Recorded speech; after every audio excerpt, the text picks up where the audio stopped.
Hey Feeling Scene listeners, today we're breaking out an old episode with an absolute icon, Doug Jones. Doug visited the podcast back in 2022 to talk about one early source of inspiration, Ray Bolger's Scarecrow in The Wizard of Oz. It's a great interview about a fantastic film that still influences our culture today. Maybe you might have heard of it, Wicked breaking records for a Broadway-based film adaptation happening in theaters now. And if you haven't seen that love affair between Ariana Grande and Cynthia Erivo happening on their press tour, sincerely, where have you been on Earth? Okay, enough about that. Now let's get into it with the Doug Jones.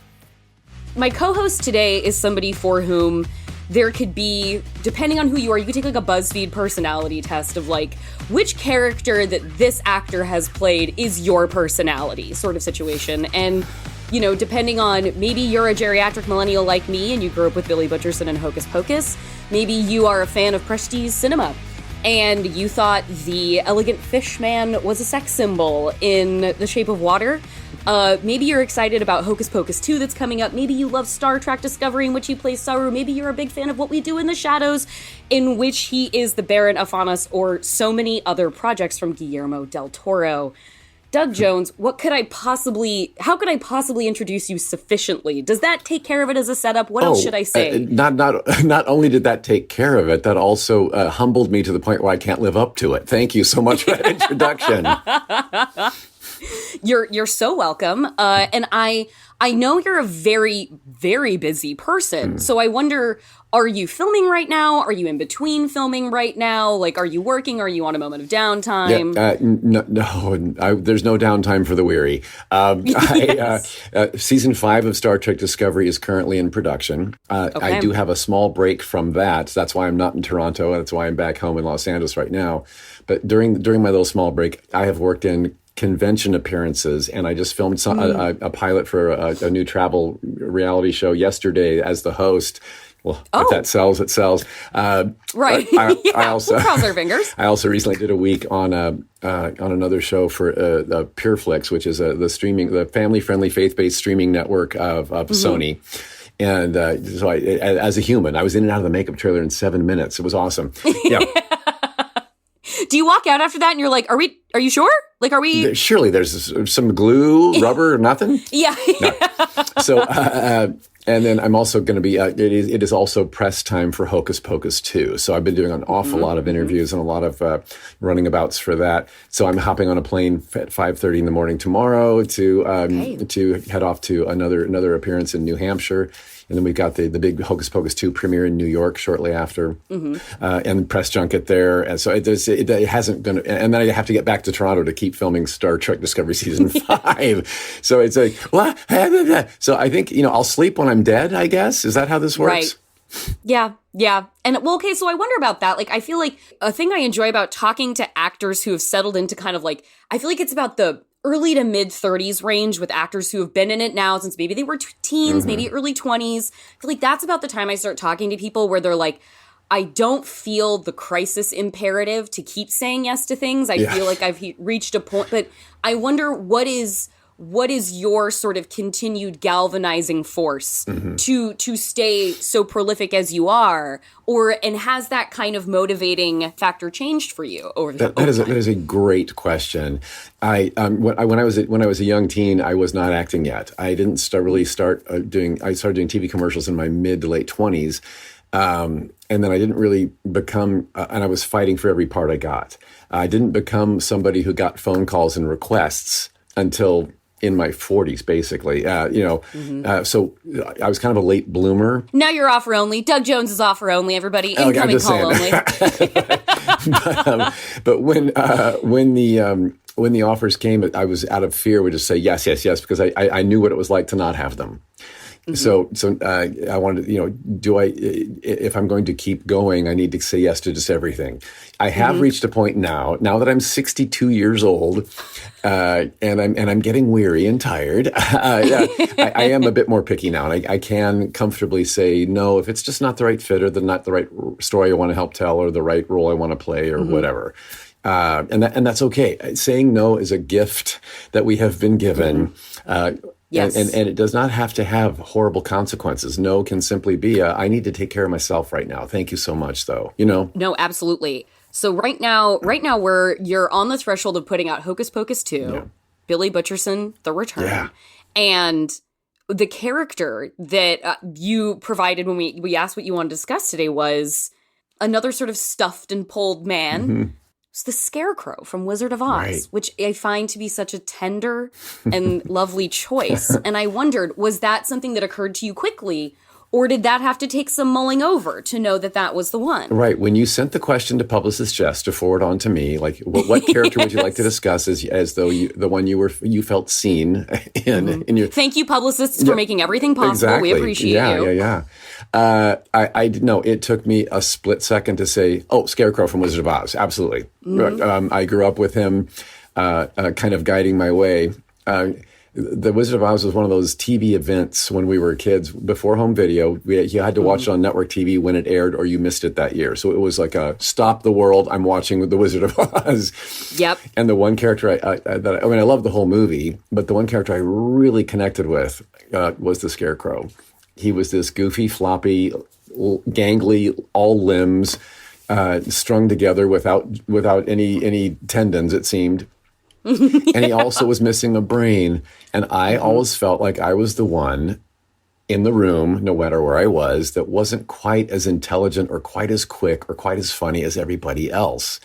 In addition to thinking that I also did not look normal. I was the tall, lanky, gangly kid who it was easy to make fun of for other kids. And so when you combine, I look like a freak, at least I told myself that. I was being told that, and I believed it. That coupled with I'm not quite as intelligent to keep up with everybody in the room. Then I saw the Scarecrow like, well, he's that, and he's that, and he's having a great life. Are you doing that on purpose? Or can't you make up your mind? That's the trouble. I can't make up my mind. I haven't got a brain. Only straw. How can you talk if you haven't got a brain? I don't know. But some people without brains do an awful lot of talking, don't they? Yes, I guess you're right. So Ray Bolger, well, if I ever was able to meet Ray Bolger when he was alive, I would have wet my pants and cried on him and done the whole thing. Yeah. I had the honor of speaking to Christina Ricci recently about like Yellow Jacket stuff, and she said of her character Misty that she just simply refuses to have a bad time. And I had not thought of the character in that way, but it is absolutely true. Yeah. And I do see in Scarecrow, too, a character who just kind of refuses to be having a bad time, even despite his sort of song of melancholy, his song of longing that we meet him singing about if I only had a brain. Yeah. He is still somebody who is... even when he sings his song, he sings it in terms of like, I would answer questions for other people. I would give knowledge to other people and do for other people. And there's a sort of inherent benevolence to him in his wishing to be something in addition to what he already is. Right. And I think it's a very optimistic character choice in that way. I thought so too. Yes. He was all about the happy and all about the what I would do. Yeah. If only I had a brain. I'd unravel every riddle for any individual in trouble or in pain. With the thoughts you'd be thinking you could be another Lincoln if you only had a brain. Right, and then by the end, when he got his brain as a gift, and he was rattling off facts and figures, he didn't get all full, he didn't get all full of himself. He was just so humbled and grateful to have this new chapter of life. So I'm like, okay, good. I look forward to that new chapter whenever it hits me as well. Right. Sum of the square roots of any two sides of an isosceles triangle is equal to the square root of the remaining side. Oh, joy, rapture! I've got a brain! How can I ever thank you enough? Well, you can't. What would your if only song have been if you were...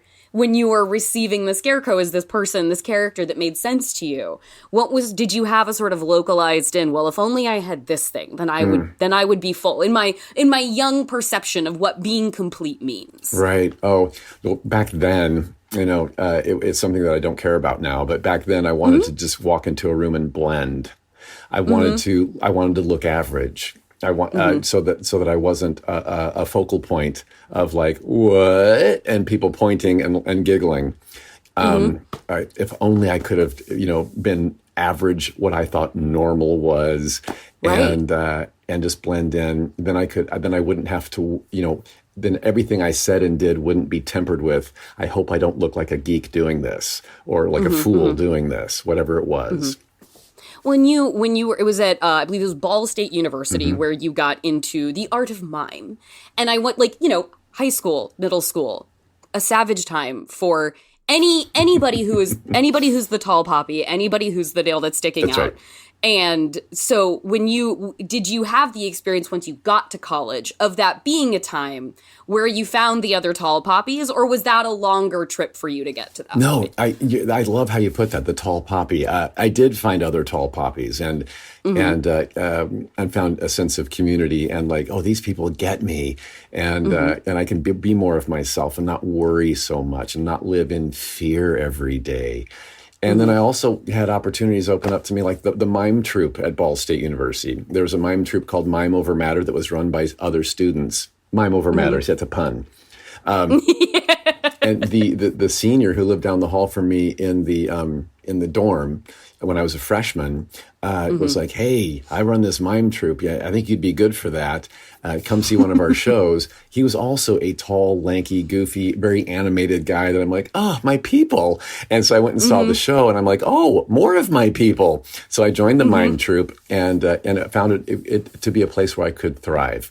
I also, during my years at Ball State University, was able to, I would go to the basketball and football games and see our mascot, Charlie Cardinal.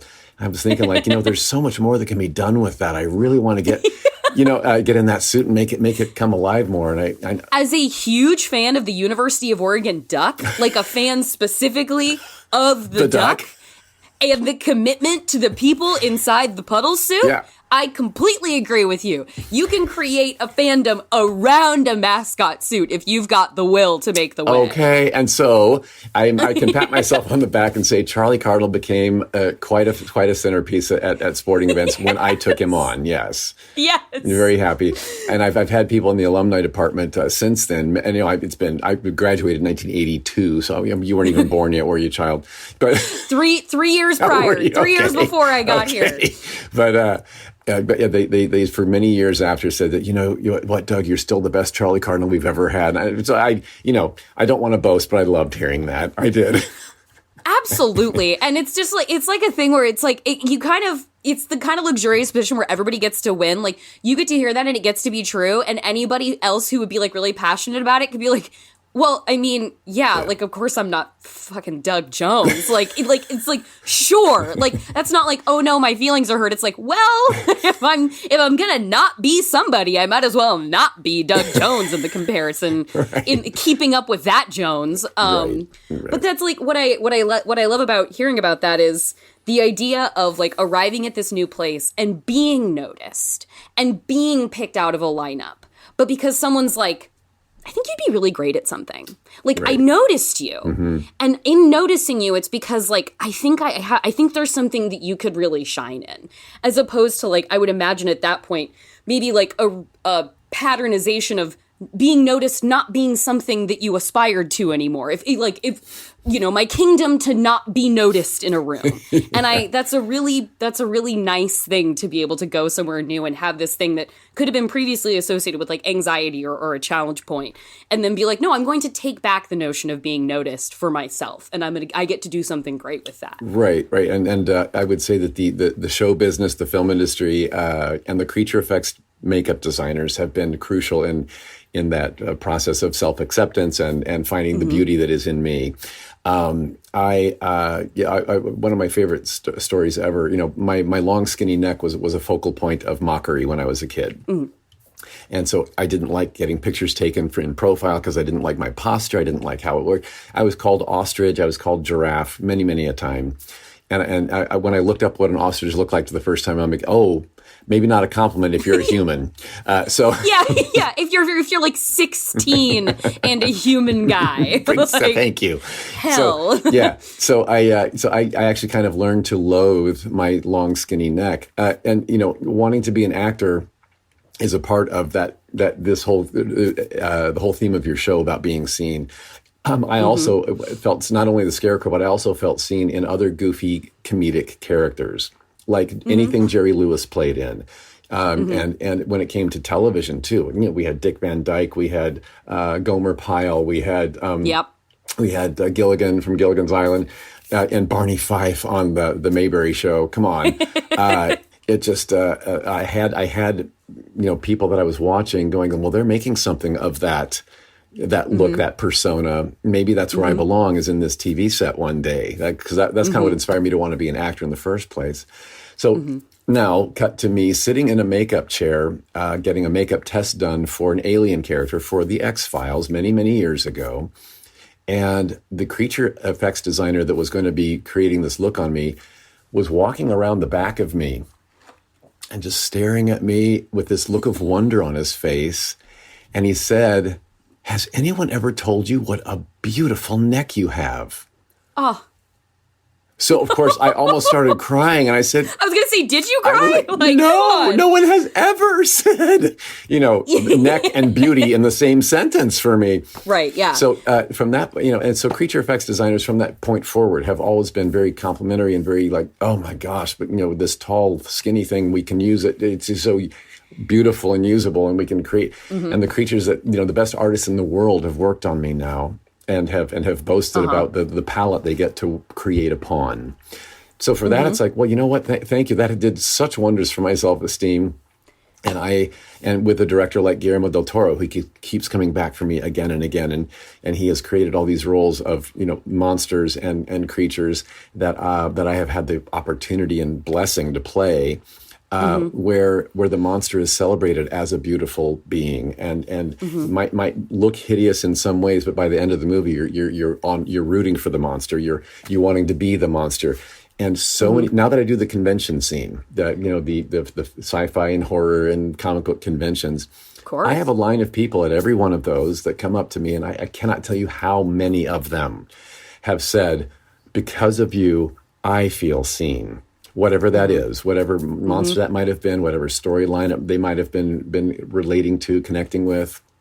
Pan's Labyrinth is a great example where I get so many people who, the connection between the faun and Ophelia, a little girl, that connection has helped so many young ladies who were dealing with something, when maybe it was the same issues with authority or being abused in some way, and they found the strength and their voice to get out of that and to to address the monster in the room, whatever that is. So it's been lovely to be a part of those stories and to be a part of people's lives when they tell me, here's what I was going through when I watched you in X, Y, or Z, and here's the outcome, and here's how I am today because of it. That does wonders for me to know that there's more to my career than just flapping my arms around on film. Yeah, and when did... was there a point where you realized that your career was taking on, that you were becoming a Scarecrow for others? Was there like a threshold where you were like, this is a thing I'm noticing that's like actually a part of my professional journey? And it's interesting. I try to put the question to people who make these kinds of arts in terms sometimes of, it's kind of unfair, but like in terms of like, is there any sort of sense of responsibility that you feel like, knowing, especially like doing cons and stuff, having such like one-on-one and intimate interactions with fans, and you're very clear about like your walk with your faith in your life.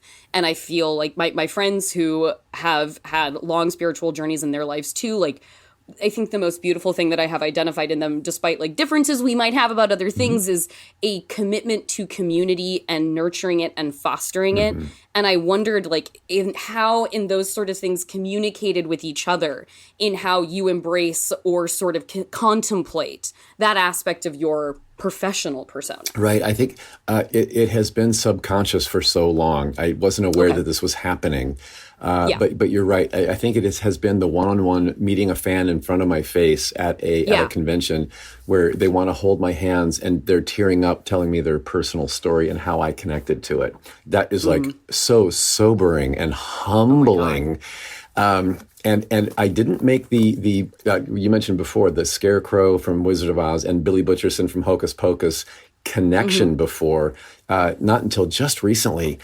Because when I was playing Billy Butcherson for the first time 29 years ago, right, who knew we were going to get a sequel, almost 30 years later, right? Yeah. But playing him that first time, I didn't realize how much of Scarecrow I was channeling without thinking about it, directly. But he obviously, he was such a part of me. The Scarecrow is such a part of me, and my psyche and my internal emotions that when I played Billy Butcherson, a lot of him came out in me, I think. Because I was strung together with dust. I was goofy and funny. They didn't really denote that I was brainless, but he was silly and not. And the witches were all goofy, and so I was kind of in that same ilk. You buck-toothed, mop-rimed firefly from hell! Ah! I've waited centuries to say that. Oh, say what you want, just don't breathe on me. And so once the first Hocus Pocus gained popularity, and because it came out to kind of a fizzle at the box office in 1993, but then it was the home video market, it was the TV airings repeatedly during October over the years, where our audience grew and grew and grew to the point where our original audience has kids of their own that are growing and growing and growing with us as an audience. There's a small segment of very, very young, like rising freshmen, sophomores in college that I follow on Twitter, who are in like genre film and stuff, and the way they love Hocus Pocus at like 19, 20 years old, it's like, wow, okay. Right. And so I do see that parallel, those kids that you're talking about who revere Hocus Pocus and make it an event film where they get their friends together and have viewing parties. Like we used to do with my family when I watched The Wizard of Oz. We had to have a viewing party because if you didn't, you missed it, right? Like on that TV airing. So I am seeing quite a parallel. And I even recently said to somebody that they were apologizing for just falling apart in front of me because they grew up with Billy Butcherson. And it was one of those people who felt like they connected with Billy more than anyone else in the movie, and they understood him, and they felt understood and seen by watching him and living through the movie with him. And I held that person's hands and I said, don't apologize. If I had Ray Bolger in front of me right now, I would be doing the exact same thing. And I would weep on him. I would cry on him. I might lick his face. It's time for a quick break, but I will be right back with Doug Jones. Then I will have a fresh one quick thing before we go about something completely on the other side of the movie world. We're going to talk about Art the Clown from the Terrifier franchise, you guys. Stick around for it.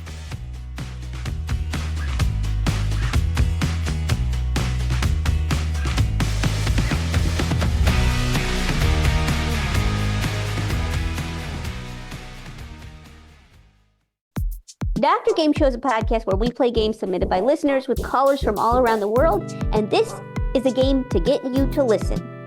Name 3 reasons to listen to Dr. Game Show. Kyla and Lunar from Freedom, Maine.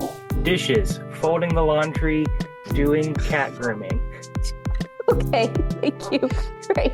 Oh, things you could do while listening. Yeah. I love that I'm like, why do you listen to this show? And Lunar's like, dishes. Fantastic. Manolo. Number 1 is that it will inspire you. You're going to be like, oh, I could do that. That's all we have time for, but you'll just have to find Dr. Game Show on Maximum Fun to find out for yourself. Do you like stuff, things, items? Because MaxFunStore.com has tons of stuff from a bunch of shows. Want a shirt? We got 'em. Bumper stickers? No need to honk, they're here. Drinkware, sweatshirts, tiny bandana for your dog. It can all be yours at MaxFunStore.com. And if you're a Max Fun member, keep an eye on your inbox because you get a discount. Now is the time to shop for the Max Fun fans in your life, including yourself. You deserve it. MaxFunStore.com. Go get something special or kinda dumb. We've got it all.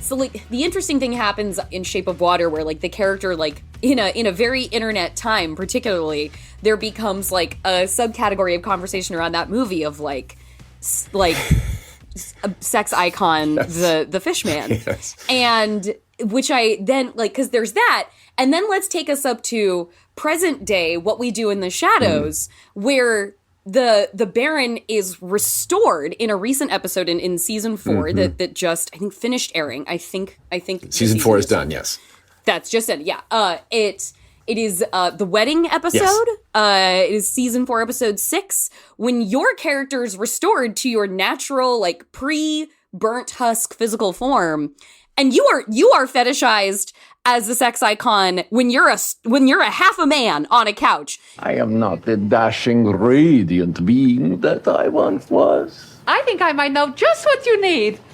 Are you thinking what I'm thinking? That he's still fuckable even though he looks like a burnt log. No, obviously he's fuckable. I mean, come on. Right. I did not see that coming. Yeah. And then you are restored, like you enter the frame as the officiant to this wedding, and you are Doug Jones with your long blonde wig on, and the room is gasping, and people are talking about like, oh, I just hooked up with him. It was as amazing as I remember. Like, it is a pansexual feast of Doug Jones in this scene. Forgotten how handsome a vampire the Baron is. Oh, yes, he's absolutely delicious.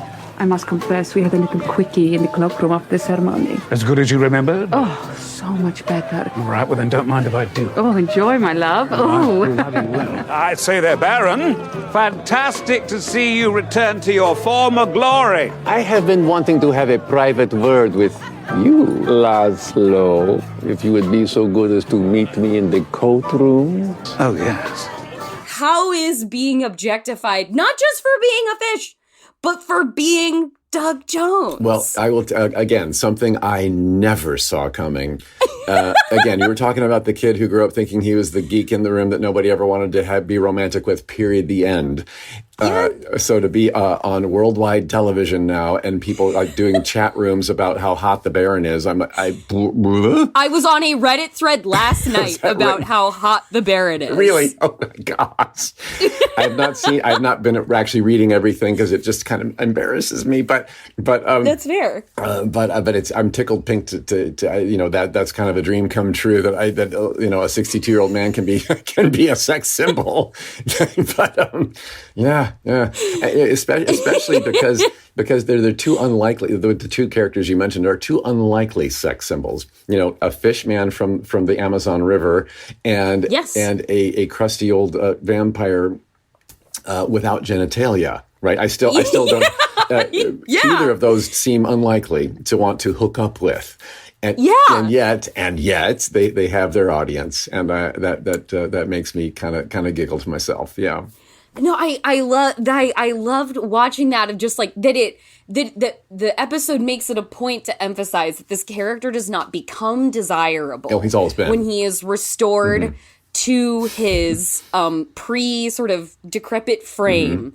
It is the entire episode when he's just sitting there with innards spilling out onto the couch because he's like a stump of a person at that point. He's half a person. Like you said, no genitalia. There's nothing from like the hips down. Right. And yet they're still speaking of him in terms of like, oh, you mean like because he's still, and Nadia's like, well, obviously. Like, that's not even in question. That's a given. Yeah.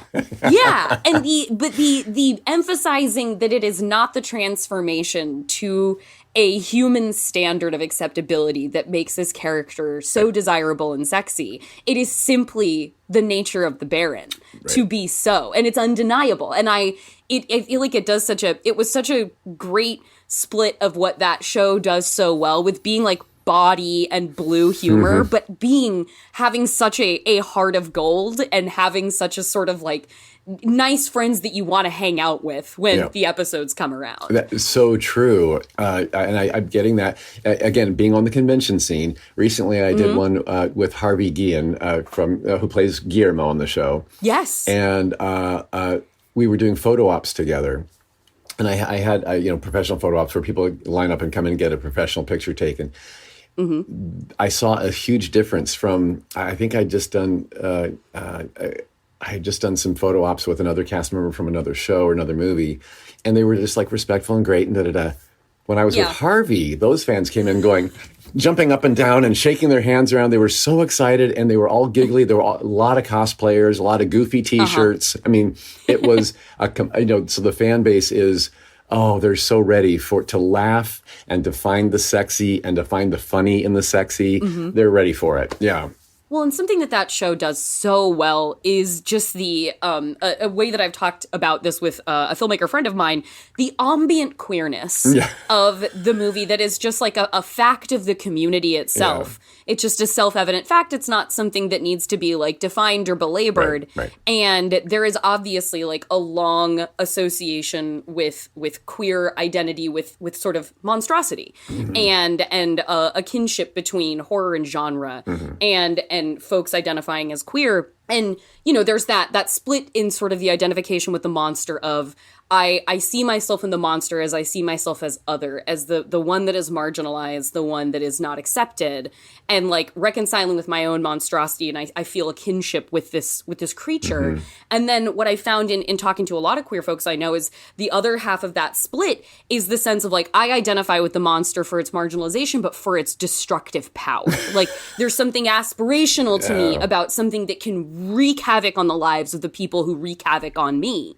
And I feel like there is a popular association with you with the more empathetic half of that spectrum, but I wondered if you have sort of stood at the edge of your own bridge or crossed your own bridge with sort of like the rage half of that spectrum or the rage half of that monster. Yeah, I thankfully, I guess the rage part of me has never really been that vocal, that loud. I've never felt in a mood to retaliate or to get revenge on anyone, really. I find forgiveness to be a much stronger emotion in me. It gets more results, I think. So, but I find that is interesting that you mentioned that, because both, let's go back to The Shape of Water, Amphibian Man and The Baron in What We Do in the Shadows, they both do have that connectability and that vulnerability and that sexiness thing, but they also both have the power to rip you in half. Yes. As has been displayed in both of those projects. So that I never thought about people being able to connect with that. I think, as any good martial artist might tell you, once you reach the black belt level, you can, your hands and feet are certifiable weapons. Yeah, registered weapons. Yeah. Right. So, but the beauty in that art form is not having to use it.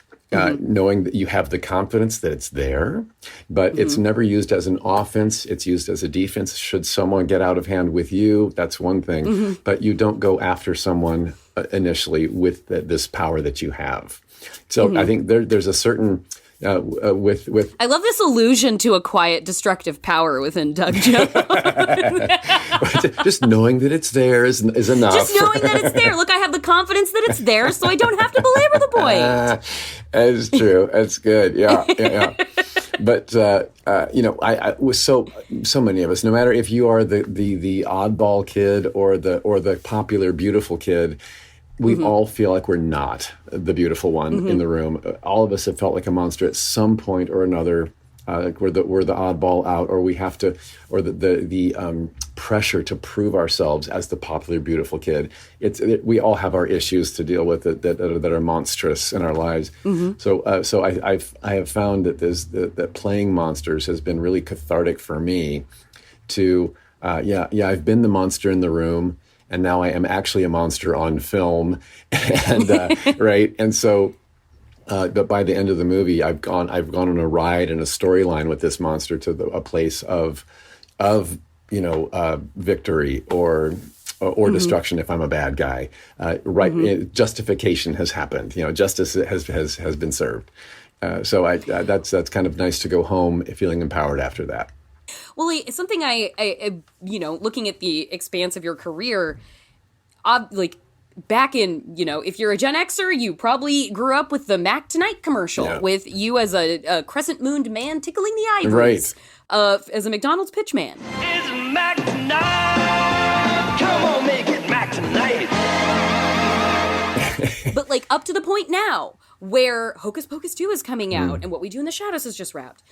How have you And now that you're meeting fans at cons too, perhaps this adds a layer to it. How have you found the reception to the monstrous has evolved throughout your career? Because I feel like it feels like there is much more outward conversation now around like embracing that part of yourself, like cool to be other, like people being able to, in the obliteration of the monoculture and everybody sort of living within niches that they can sculpt for themselves and finding their sort of band of weirdos immediately through social media and online, for better or worse. I wondered how that, as a professional and just as a person who has had their own relationship with the notion of the monstrous, how has that evolved over the course of your work behind the prostheses? Right. Well, I have been acting for 36 years now.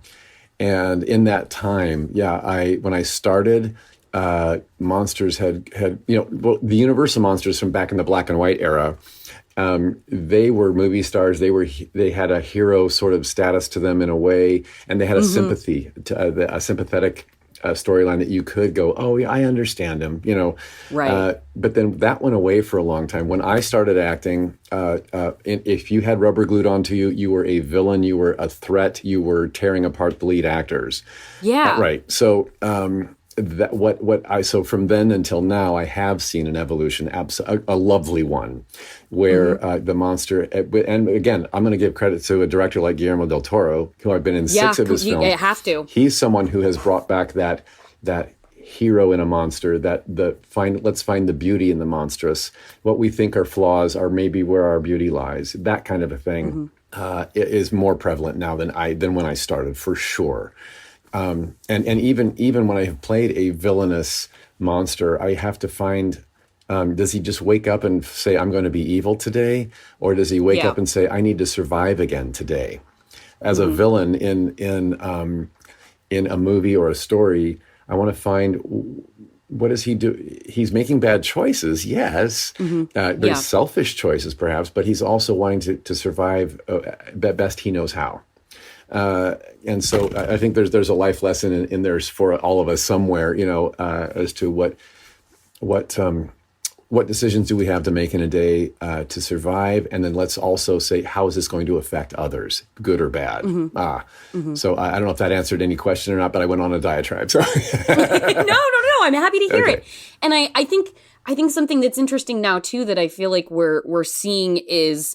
And I think what we do in the shadows is sort of a perfect example of this, like, as opposed to like insert creature into realm of like normality and have them be the exception, or I think Guillermo has been instrumental in pushing this. Now we have so many more options of observing the communities of, quote unquote monsters together in their own. Like Hellboy was a community of monsters, of people that characters that just became individuals in a neighborhood, basically, like in a dorm room hanging out. And what we do in the shadows, we inhabit the world defined by the monsters. So they are not the other. They are, in fact, the measure by which you understand everything. And humans would be the outsiders in that situation. And the monsters are coming. Rob Zombie, of all people, is bringing back the genteel monsters. I'm terrified that like 5 episodes in, it's going to become House of 1,000 Corpses. And there's going to have to be like a congressional hearing and something. But like, I think he means it. And so I wanted to talk to you about like, where is your relationship with the idea of uniqueness at this point? Like, how do you feel about uniqueness as something that used to be a burden for you, but that became an endpoint to a career for you, and now sets you as like a sex symbol in what we do in the shadows kind of thing? Like, how has your journey with that been? Oh, right. As discussed, I used to think that uniqueness and being the tall poppy, as a great analogy, was a bad, horrible thing, and something to be squelched and stopped and changed and fixed. So I think there's the lesson I have learned in all of that is that maybe I didn't need fixing, maybe I just needed hugging. And the hug I needed most was from these 2 arms that are attached to me. I needed to wrap them around me and say, you know what, you are gorgeous, you are valid, you are worthy, you are, you're enough. And then others have validated that notion along the way as well. Those God-given long arms to do plenty of wrapping around. Right. So, but I suffer that imposter syndrome sort of thing where if I was on a stage in front of an audience of 1,000 people and they're all cheering and saying bravo, bravo, the one person in the front row with their arms folded looking at me like, I'm not going to have it. That's the one I go home remembering. So, and that's a horrible place to live in. I have been told before that I've logged this one into my brain and my heart that every decision we make in a day is made out of either fear or love. And I spent most of my youth making my decisions out of fear. I better do this. I better appease this. I better say yes to that person. I better self-efface if I'm going to ever have them call me again, or if I'm going to be invited to this thing again, or if I'm going to have any friends at all, I better say yeah, whatever. I made so many fearful decisions. Now making decisions out of love instead. I will go do that thing because I really want to do that thing, and I love the people that are going to be at that thing. So that's what and that would be the same thing for me when I dress myself, or when am I dressing out of fear of fitting into the room I'm going to, or am I going to dress because I love what I'm wearing and I don't care what other people think about it, right? So I think that playing monsters has helped me. Yeah, I've been in many movies and TV shows where I am the exception in the room, where I've been among a bunch of people, and here comes this rubberized monster going But by the end of the film or TV show, there was a reason for it, and there was a lesson learned, and he becomes an integral part of the story, the plot, the happy ending, maybe even. And when I hear an audience member say, "Oh, it really touched me when you played, Monster ABC," then it's like, okay, it worked. Whatever I was going for worked. And in the Scarecrow sense of it, like through the arc of each of these characters is kind of, it seems like, each of them wants the thing they seem to have the most of. Like the Tin Man wants a heart when he's sort of like the sweetest, aw shucks, Jimmy Stewart of the bunch, and the Scarecrow wants a brain, but is already keen enough to understand what he doesn't know and wants to have more of. And I wondered, on your like yellow brick journey here, like have you reached the Emerald City yet? Or do you feel like you're still looking towards the horizon on on the journey of your own personal if only, even if that if only has changed over time? Yeah. Oh, well, I think the if onlys are coming to into view, and I'm living with some if onlys and happily, but the Emerald City is still for me that will feel like have I arrived yet? And I don't think I will have arrived until I'm dead in front of the God that I've been worshiping all these years, saying, now I've arrived. But until then, there's still progress. There's still a yellow brick road. There's still travel to be done, and but I want to enjoy that journey along the way. Now, that's the difference, is I'm not just waiting to enjoy the Emerald City when I get there. I want to stop and lie in the poppy field. I want to, I want to see some flying monkeys and and whatnot along the way. Yeah. Let's get out of here. Look, Emerald City is closer and prettier than ever. Out of the woods, you're out of the dark, you're out of the night. Step into the sun, step into the light.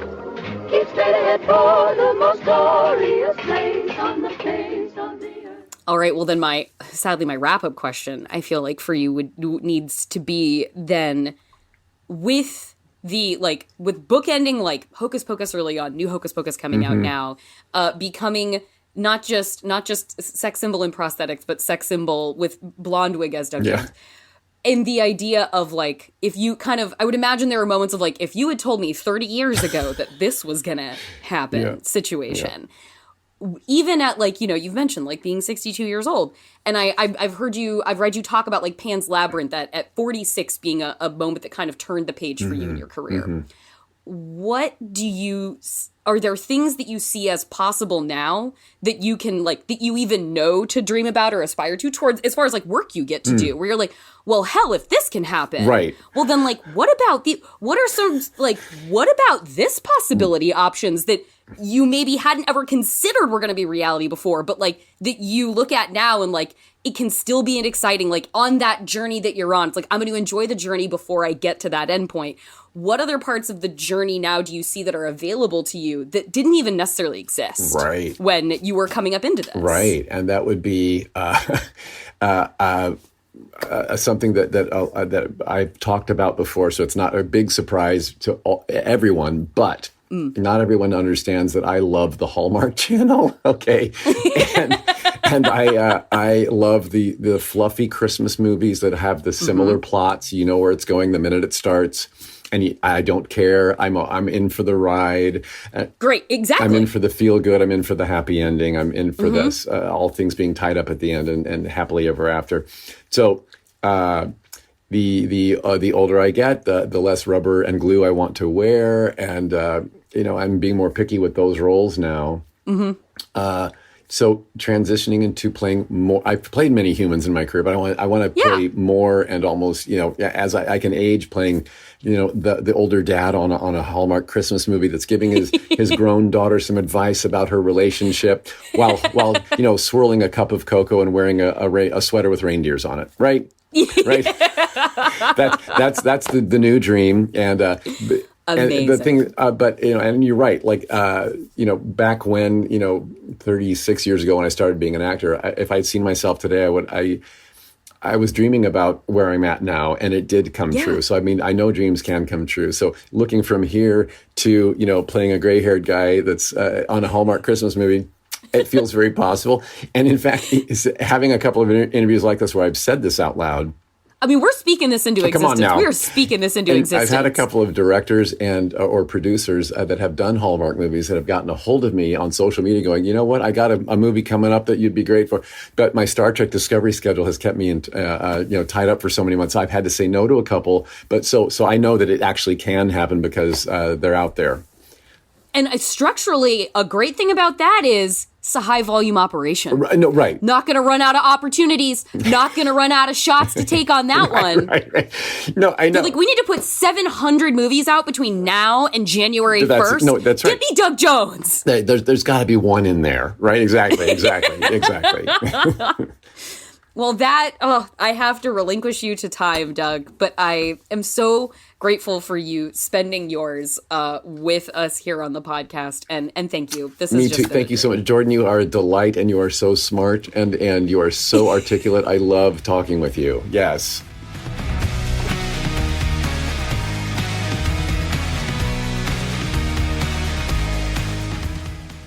Welcome back to 2024. We did it. That's the show for today with Doug Jones. But I have one quick thing in the present before I go that I wanted to talk about, which is just that I've been going through the Terrifier movies lately, and I truly feel like I could write so many words about this, but I will keep it relatively brief because it is a one quick thing after all.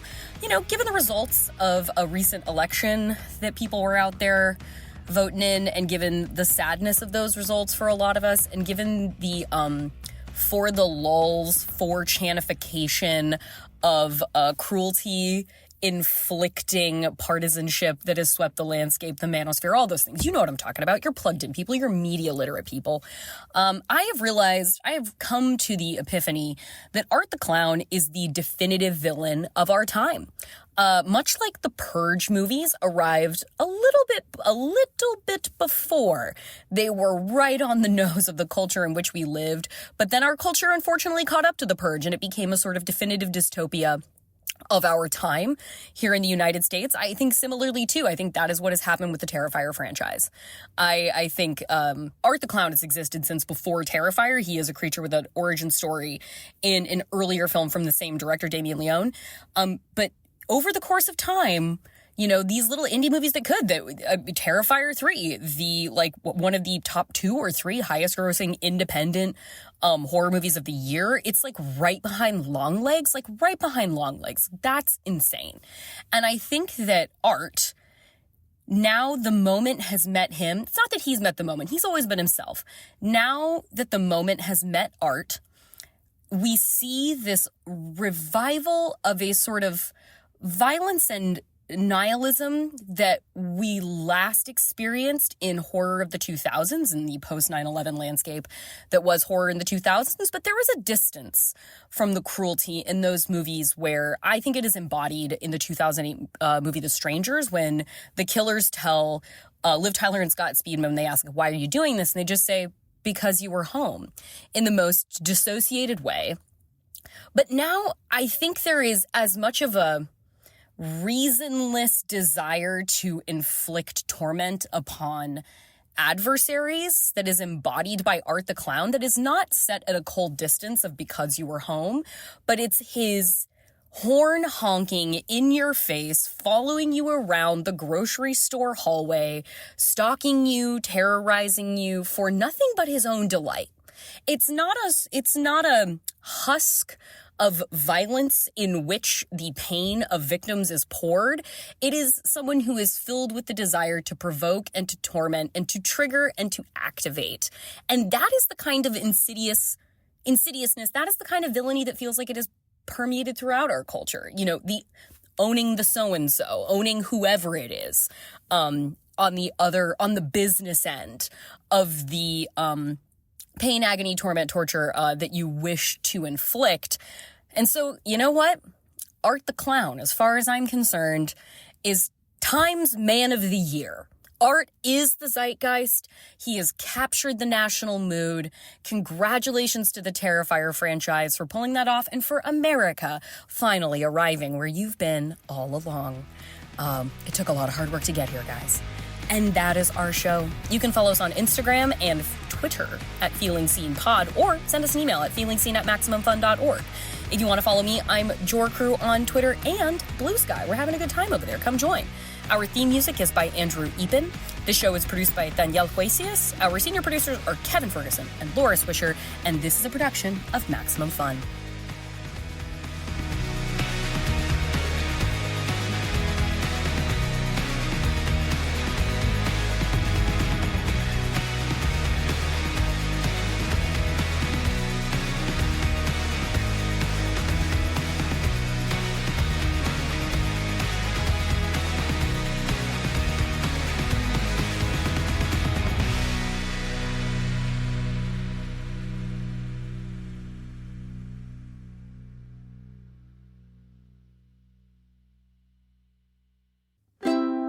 Maximum Fun, a worker-owned network of artist-owned shows. supported directly by you.